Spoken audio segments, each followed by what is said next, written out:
Suspension గురయ్యారు. దీంతో రాష్ట్ర వ్యాప్తంగా బీఆర్ఎస్ పార్టీ కార్యాలయాలు కవిత పోస్టర్లు బ్యానర్లను తీసేస్తున్నారు పార్టీ శ్రేణులు.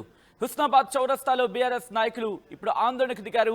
హరీష్ రావుపై కవిత చేసిన వ్యాఖ్యలను ఖండిస్తూ కవిత ఫ్లెక్సీని దహనం చేశారు బీఆర్ఎస్ నాయకులు. కవిత బీజేపీకి అమ్ముడు పోయారంటూ బీఆర్ఎస్ ఆరోపిస్తోంది. పార్టీ నాయకులను కించపరిచే ప్రయత్నాలను సహించబోమంటూ హెచ్చరిస్తోంది. విజువల్స్ మీరు చూస్తున్నారు. ప్రస్తుతం ఇటు కోరిట్లతో సహా మరికొన్ని ప్రాంతాల్లో ఇటు పార్టీ ఆఫీసుల్లో కవిత ఫోటోని చించేయడం జరుగుతోంది. కవిత ఫ్లెక్సీలని తొలగించడం జరుగుతోంది. కొన్ని చోట్ల ఫ్లెక్సీలని తొలగించేస్తున్నారు, మరికొన్ని చోట్ల ఫ్లెక్సీలని చించేస్తున్నారు. ఆ విజువల్స్ మీరు చూస్తున్నారు. ప్రస్తుతం ఇటు బీఆర్ఎస్ పార్టీ ఆఫీసుల నుంచి కవిత ఫోటో కనిపించడానికి వీలు లేదన్నట్టుగా కొంతమంది, మరి ముఖ్యంగా పార్టీకి సంబంధించి ఆ ఫ్లెక్సీస్ తొలగించిన పరిస్థితి కావచ్చు, బ్యానర్స్ కానీ తొలగిస్తున్న సిచ్యువేషన్ కావచ్చు మనం చూడొచ్చు. మరి ముఖ్యంగా ఇటు కొద్దిసేపటి క్రితం బీఆర్ఎస్ కీలక నిర్ణయం తీసుకుంది. ఎమ్మెల్సీ కవితను పార్టీ నుంచి సస్పెండ్ చేస్తూ కీలక నిర్ణయం తీసుకుంది. ఈ క్రమంలో ఇప్పుడు హుస్నాబాద్ విజువల్స్ మీరు చూస్తున్నారు. కవిత ఫ్లెక్సీని ఇటు దహనం చేస్తున్న విజువల్స్ మీరు చూడొచ్చు. మీరు చూస్తే ఇటు బీఆర్ఎస్ శ్రేణులు రోడ్ల మీదకి వచ్చి ఆందోళన వ్యక్తం చేస్తున్నారు. ఇటు కార్యకర్తలు ఆగ్రహాన్ని వ్యక్తం చేస్తున్నారు.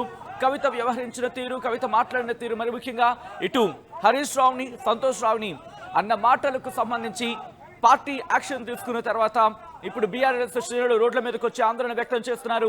కవిత ఫ్లెక్సీలని చించడం కావచ్చు, అలాగే కవిత ఫ్లెక్సీకి దహనం చేస్తున్న విజువల్స్ మీరు చూస్తున్నారు. ఒక్కసారిగా రోడ్ల మీదకి వచ్చి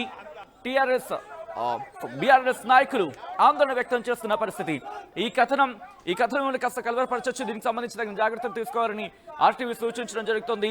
this is somewhere disturbing content, viewer description is advised. Visuals మీరు చూడొచ్చు. ఇదే అంశానికి సంబంధించి బీఆర్ఎస్ శ్రేణులు రియాక్ట్ అవుతున్నాయి. ఒకసారి బీఆర్ఎస్ శ్రేణులు ఏమంటున్నాయో చూద్దాం.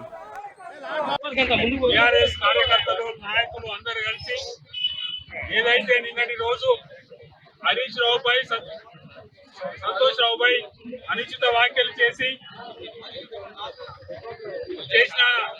ఈ నిరసనగా ఇవాళ కవితక్క దిష్టిబొమ్మ కాలవేయడం జరిగింది. కవితక్క బీజేపీకి అమ్ముడు పోయి బీజేపీ నాయకులు ఆడించినట్టుగా ఇక్కడ ఉన్నటువంటి రాష్ట్ర నాయకత్వం ఏం చెప్తే అది చేయడం, ఆమెపై ఉన్నటువంటి కేసులు మాఫీ చేసుకోవడం కోసం, ఆమె రాజకీయ భవిష్యత్తు కోసం ఇవాళ బీఆర్ఎస్ లో ఉన్నటువంటి నాయకులను కించపరిచే విధంగా మాట్లాడుతుంది. ఇన్ని రోజులు ఒక నాయకులను మాట్లాడితే కవిత ఇప్పటికైనా గుర్తుపెట్టుకో, మీ నాన్న గురించి కూడా మాట్లాడినట్టు ఉంటది. కాబట్టి పార్టీ అంటేనే కేసీఆర్ అంటేనే పార్టీ. కాబట్టి పార్టీని ఏ విధంగా మీరు కించపరిచే విధంగా మాట్లాడినా బీఆర్ఎస్ కార్యకర్తలు ఉపేక్షించారు. నిన్ను ఊర్లలో కూడా తిరగనేకుండా అడ్డుకుంటారని చెప్పి ఇది ఫస్ట్ వార్నింగ్ గా ఖబర్దారుకుంటూ తీసుకున్నాను. రైట్, అది ఇటు కేసీఆర్ని కానీ కేటీఆర్ని కానీ అంటే పార్టీ నాయకులు, పార్టీ నేతలు ఒప్పుకోరు, సహించం, ఊర్లోకి కూడా అడుగు పెట్టనివ్వమంటూ కూడా హెచ్చరికలు జారీ చేస్తున్న పరిస్థితి. ఈ క్రమంలో ప్రస్తుతం ఎటువంటి పరిస్థితి ఉంది, మరి ముఖ్యంగా కరీంనగర్లో ఎటువంటి సిచ్యువేషన్ తెలుసుకునే ప్రయత్నం చేద్దాం. మా ప్రతినిధి చంద్రశేఖర్ అప్డేట్స్ అందించేందుకు సిద్ధంగా ఉన్నారు. చంద్రశేఖర్, ప్రస్తుతం కరీంనగర్లో ఎటువంటి ఉద్రిక్త వాతావరణం నెలకొంది కవిత సస్పెన్షన్ తర్వాత పార్టీ నుంచి? సచిన్, కొద్ది రోజుల నుంచి కవిత వ్యవహార శైలి పార్టీ ప్రతిష్టకి నష్టం కలిగించేదా ఉంది అని చెప్పి కొద్దిసేపటి క్రితమే పార్టీ నుంచి సస్పెండ్ చేయడం జరిగింది. ఆమె కాళేశ్వరం ప్రాజెక్టు సంబంధించినటువంటి అవినీతి మతలము అప్పటి నీటిపారుదల శాఖ మంత్రి హరీష్ రావుకు ఉంది, అప్పటి రాజ్యసభ సభ్యుడు సంతోష్ రావు, అలాగే మేఘా కృష్ణారెడ్డికి అంటుకుంటుంది. తమ నాన్న పరిస్థితి తెలుసు, తన వివాహ సమయంలో సైతం డబ్బులకు చాలా ఇబ్బంది పడ్డారు. డబ్బులంటే అధిక ప్రాధాన్యత ఇవ్వరు, ప్రజల పక్షాన్నే, ప్రజల గురించి ఆలోచిస్తారని చేసినటువంటి కామెంట్స్ పట్ల తీవ్రంగా స్పందిస్తున్నారు టీఆర్ఎస్ శ్రేణులు, కార్యకర్తలు ఉమ్మడి కరీంనగర్ జిల్లా వ్యాప్తంగా. ఎందుకంటే కరీంనగర్ అంటేనే మొదటి నుంచి కూడా తెలంగాణ ఉద్యమ కాలం నుంచి సైతం అండదండలు అందించింది తెలంగాణ రాష్ట్ర సమితికి. కేసీఆర్ సైతం ఇక్కడ నుంచి ఆయన ఎంపీగా పదే రాజీనామా చేసి విజయం సాధించినటువంటి సంగతి తెలంగాణ ఉద్యమ సమయంలో మనకు విదితమే. అంత స్ట్రాంగ్ హోల్డ్ ఉన్నటువంటి ఉమ్మడి కరీంనగర్ జిల్లా వ్యాప్తంగా కవిత పట్ల పూర్తి స్థాయిలో వ్యతిరేకత వచ్చింది. ఆమె చేసినటువంటి కామెంట్స్ పట్ల బీఆర్ఎస్ పార్టీ ప్రతిష్టకి నష్టం వాటిల్లుతుంది, ఇలాంటి కామెంట్స్ చేయడం తగదు అనేటువంటి తీరులో గ్రహించారు ఉస్నాబాద్, సిద్దిపేట జిల్లా ఉస్నాబాద్ లో ఫ్లెక్సీలను చింపివేశారు, ధర్నా చేశారు, రాస్తారోకో చేశారు. అలాగే మెట్పల్లి, కొరుట్ల, జగిత్యాల ఇలా పలు ప్రాంతాల్లో సైతం కవితకు వ్యతిరేకంగా నినాదాలు చేశారు. కవిత ఖబర్దార్ అంటే ఇక్కడ చంద్రశేఖర్ సిద్దిపేటకు సంబంధించి ఇది హరీష్ రావు మీద చేసిన వ్యాఖ్యలకు వ్యతిరేకంగా గళమెత్తుతున్న పరిస్థితి ఉందా, లేకపోతే పార్టీ నుంచి సస్పెండ్ అయిపోయిన నేపథ్యంలో ఇప్పుడు కవిత అంశాన్ని తెర మీదకి తీసుకొస్తున్నారు అక్కడ నాయకులు?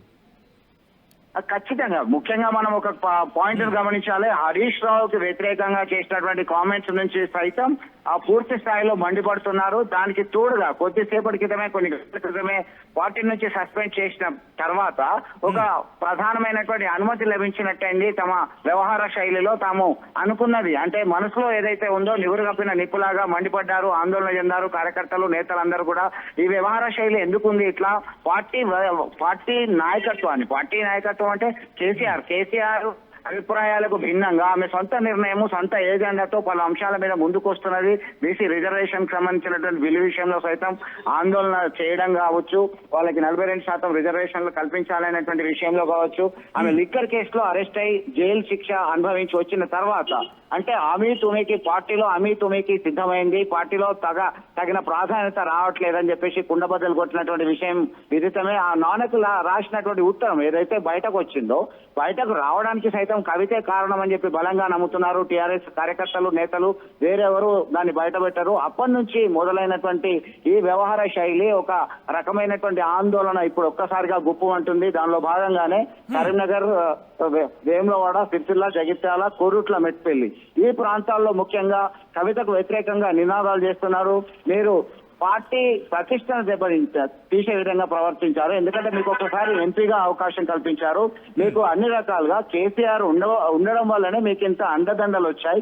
కేసీఆర్ కూతురుగానే మీకు గుర్తింపు లభించింది, అది గుర్తుపెట్టుకోవాలి.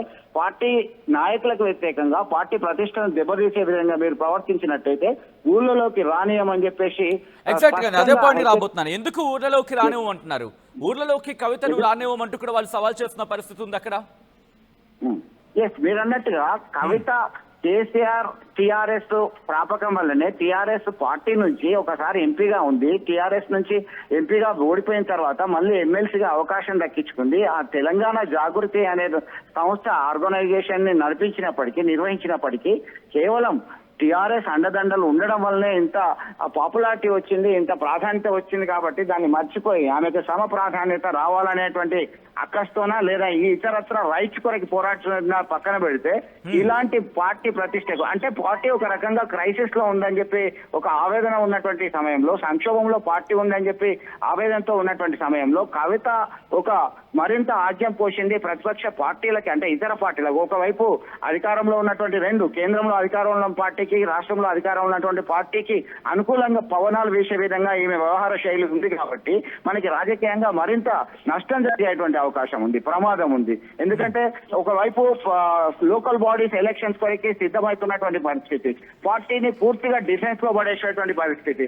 ఒకవైపు కాళేశ్వరం ఇష్యూ నడుస్తున్నది, ఇంకొక వైపు అనేక అంశాలతో పడి 42% రిజర్వేషన్ల పట్ల మీ వైఖరి ఏంటి, మీరు ఎందుకు కలిసి రావట్లేదని చెప్పి నేతలు, అధికార పార్టీ నేతలు రాష్ట్రంలో విమర్శలు గుప్పిస్తున్నారు.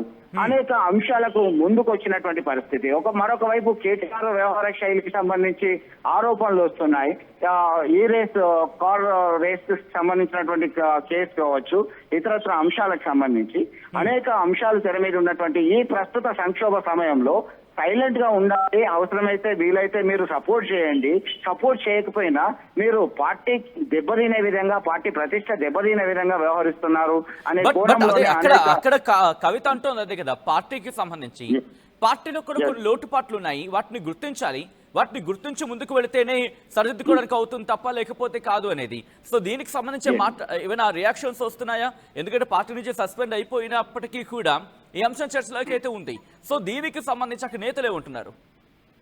ఎస్ ఎగ్జాక్ట్లీ సచిన్, మీరు అన్నట్టుగా పార్టీ మీరు చక్కదిద్దే పరిస్థితి ఉన్నట్టయితే మీరు రాసిన లేఖలు బయటకు పెట్టడము, బహిర్గతం చేయడం అనే అంశం అనేది ఒక గందరగోళ పరిస్థితికి దారితీసింది. నెంబర్ 1. నెంబర్ 2, ఆ బహిరంగంగా మీడియా సమావేశం ఏర్పాటు చేసి పార్టీలో ఉన్నటువంటి లోటుపాట్ల గురించి పార్టీ నాయకులు ఎవరైతే ముఖ్య నేతలు హరీష్ రావు కావచ్చు, కేసీఆర్ హయాంలో చక్రం దింపినటువంటి నాయకులు సంతోష్ కావచ్చు, ఇతరత్ర నాయకుల మీద మీరు బహిరంగంగా విమర్శలు గుప్పించడం అనేది సరైనది కాదు. ఏదైతే మీ దృష్టికి వచ్చిందో, మీ దగ్గర ఆధారాలు ఉన్నాయో అవి ఇంటర్నల్ గా మీరు వెల్లడిస్తే చక్కదిద్దుకునేటువంటి పరిస్థితి ఉంటే బాగుంటది అనేటువంటి కోణంలో బలమైనటువంటి చర్చ జరుగుతుంది. మరొక వైపు కేసీఆర్ అపాయింట్మెంటే కవితకు రానటువంటి దుస్థితి నెలకొన్నటువంటి ఈ తరుణంలో మీరు ఇలా మాట్లాడడం ఏంటి? ఇది పార్టీని మీరు చక్కదిద్దుదామన్నట్టు లేదు, పార్టీని మరింత అప్రతిష్ట పాలు చేసే విధంగా ఉంది అని చెప్పి ఎవరైతే ముందు నుంచి పార్టీ జెండా మోస్తూ పార్టీ కార్యకలాపాల్లో చురుగ్గా ఉన్నారో వాళ్ళందరూ కూడా భావిస్తున్నటువంటి పరిస్థితి. నిన్న మొన్నటి వరకు అంటే బహిరంగంగా చెప్పలేకపోయారు, ఎందుకంటే పార్టీలో షీ వాజ్ అ పార్ట్, కవిత అందులో భాగంగా ఉంది కాబట్టి ఆమెకు వ్యతిరేకంగా ఏం చెప్పలేము అని అన్నారు. ఇప్పుడు కాస్త బహిరంగంగానే విమర్శలు గుప్పిస్తున్నటువంటి పరిస్థితి, అందులో భాగంగానే హెచ్చరికలు జారీ చేస్తున్నారు. దీన్ని అవకాశంగా తీసుకొని తప్పకుండా తెలంగాణ జాగృతి రాజకీయ పార్టీగా రూపుదాల్చేటువంటి అవకాశాలు అయితే కనబడుతున్నాయి. చంద్రశేఖర్, ఒకసారి మీరు లైన్ లో ఉండే ప్రయత్నం చేయండి. విజువల్స్ మీరు చూస్తున్నారు ఆర్టీవీ స్క్రీన్ మీద. ఇటు కోరుట్లతో పాటు హుస్నాబాద్ ఈ ప్రాంతాలు, కరీంనగర్ కి సంబంధించిన ప్రాంతాల్లో ప్రస్తుతం అక్కడ party office, BRS party office లో కవిత ఫ్లెక్సీని చించేస్తున్నారు, కవిత ఫ్లెక్సీని తొలగిస్తున్నారు. దాంతోపాటు విజువల్స్ మీరు చూస్తున్నారు. పూర్తిగా ఆ ఫోటోను అక్కడి నుంచి తొలగిస్తున్న పరిస్థితి ఉంది. ఆ ఫ్లెక్సీస్ ని అక్కడి నుంచి తీసుకువెళ్ళి అంటే పూర్తిగా అంటే కవిత ఆనవాళ్ళు ఎక్కడా లేకుండా పార్టీ ఆఫీస్కి సంబంధించి ఇప్పటికీ ఎటువంటి సిచ్యువేషన్ ఉందో చూస్తున్నాం. అది కోరుట్ల కావచ్చు, హుస్నాబాద్ కావచ్చు, మరికొన్ని ప్రాంతాలు అయితే ఏకంగా దహనాలు అంటే ఫ్లెక్సీ దహనాన్ని చేసేస్తున్నారు ఏకంగా. అంటే ఏ స్థాయిలో ప్రస్తుతం బీఆర్ఎస్ నేతల్లో ఆగ్రహం ఉందో అర్థం చేసుకోవచ్చు. ఈ క్రమంలో ఏం జరగబోతోంది? ఈ నేపథ్యంలో ఒక ప్రశ్నను ముందుంచే ప్రయత్నం చేస్తుంది ఆర్టీవీ. ఒకసారి విజువల్స్ చూడొచ్చు. విజువల్స్ చూస్తే మీకు అర్థమవుతుంది కోరుట్లలో ఆ ఫ్లెక్సీని ఏ స్థాయిలో చించేస్తున్న పరిస్థితి ఉంది. పూర్తిగా వాటిని తొలగిస్తున్నారు. హుస్నాబాద్లో అయితే పోస్టర్ని ఆఫీస్ నుంచి బయట తరలిస్తున్న విజువల్స్ కూడా. ఇంకొన్ని ప్రాంతాలు అయితే ఏకంగా దహనం చేస్తున్న పరిస్థితి ఉంది. రైట్, తెలంగాణ జాగృతి సంఘం నుంచి ఇస్మాయిల్ మనతో పాటు ఫోన్ లైన్లో జాయిన్ అవుతున్నారు. ఇస్మాయిల్, నా మాట వినిపిస్తోందా అండి? చెప్పండి. మనకి ఇస్మాయిల్, ప్రస్తుతం కోరుట్ల కావచ్చు, హుస్నాబాద్ కావచ్చు, ఇటు కవిత ఆనవాళ్ళు లేకుండా ఇటు ఫ్లెక్సీలను తొలగిస్తున్నారు, దాంతోపాటు పోస్టర్లను చించేస్తున్నారు. నిజంగా కవిత బీఆర్ఎస్ కి పూర్తిగా దూరం అవ్వాలనుకుని కామెంట్స్ చేశారా? ఒకటి మాత్రం నిజం, వాళ్ళు కవితక్క ఆనవాళ్ళు లేకుండా ఎవరైనా చేయాలనుకున్న ఆలోచన చేసిన భవిష్యత్తులో వాళ్ళకు తగిన గుణపాఠం ప్రజల నుంచి ఉంటది. ఆనవాళ్ళు లేకుండా చేసేటటువంటి అంటే ఆనవాళ్ళు లేకుండా చేద్దామనే అక్కడ తాపత్రయమా, లేకపోతే చేస్తున్నారని అంశం ఏమైనా ఉందా? ఇది 100% కుట్రలో భాగమే కదా. పదే పదే అక్క కూడా చెప్తూ వస్తున్నారు, కవిత గారు చెప్తూ వస్తున్నారు. 70-80 రోజులుగా అనేక రకాల కుట్రలకు పాల్పడిన వాళ్ళు, కొంతమంది వాళ్ళ ఏమంటారు దాన్ని శునకానందం పొందిన వాళ్ళు సంబంధించి ఆమె చూసి సహించలేకనే కదా నిన్న విషయం అంతా మాట్లాడి తెలంగాణ ప్రజలకు అర్థం కావాలి, సమాజానికి కూడా తెలియాలి, పార్టీలో కనీసం మళ్ళీ ఒకసారి ఆలోచన చేసి కనీసం పరిష్కరించుకుంటారేమన్న ఆవేదనతో తను చెప్పే ప్రయత్నం చేశారు. చాలా బాధ్యతగా ప్రజాస్వామ్యంగా మీరు చెప్పే ప్రయత్నం చేసినారు. దాన్ని ఆలోచన చేసుకోకుండా, పరిష్కరించుకోకుండా, పరిశీలించకుండా ఏకపక్షంగా నిర్ణయం తీసుకున్న దాన్ని మాత్రం తీవ్రంగా తప్పుపడతా ఉన్నాం, ఖండిస్తా ఉన్నాం.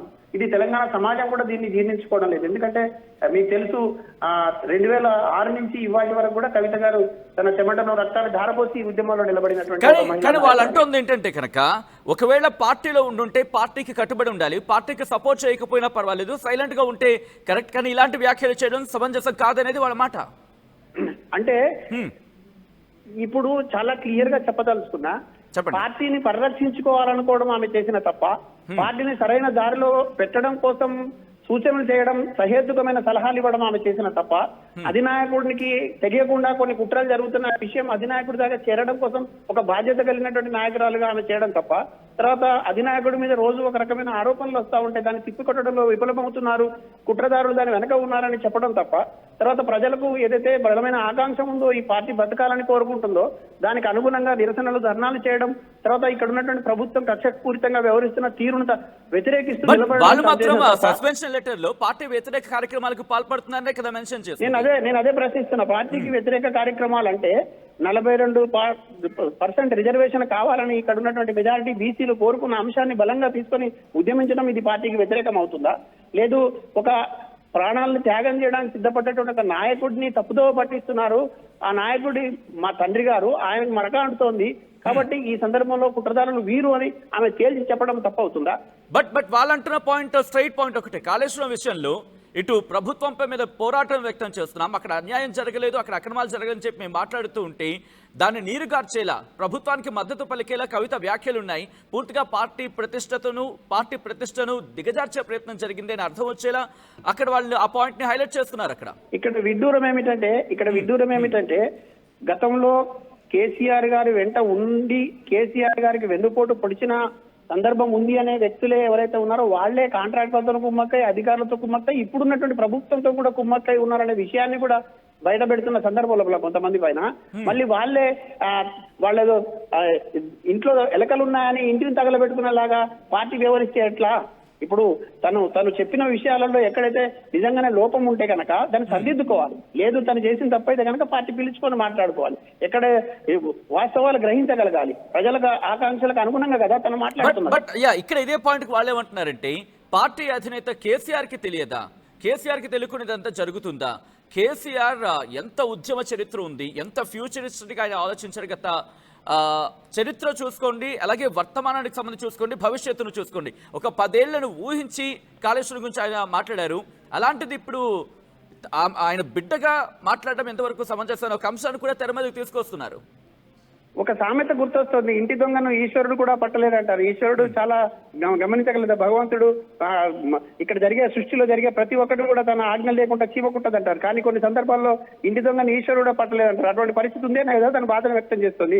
తన ఆందోళన, ఆవేదన అంతా కూడా కవిత గారి ఆరాటం తన వ్యక్తిగత ప్రయోజనం కోసం కాదు కదా, ఈ ప్రాంత ప్రజల కోసం, ఈ ప్రాంతంలో విముక్తి కావాలని పోరాడినటువంటి ఉద్యమకారుల కోసం, ఇక్కడ ఆత్మగౌరవం నిలబడడం కోసం, దాంతో పాటుగా పార్టీ కోసం పనిచేసినటువంటి అనేక మంది నాయకులకు అన్యాయం జరిగింది, వాళ్ళని కలవనీయకుండా చేస్తున్న కొన్ని దయ్యాలు ఉన్నాయనేటువంటి విషయాన్ని పదే చెప్పిన విషయం అదే కదా.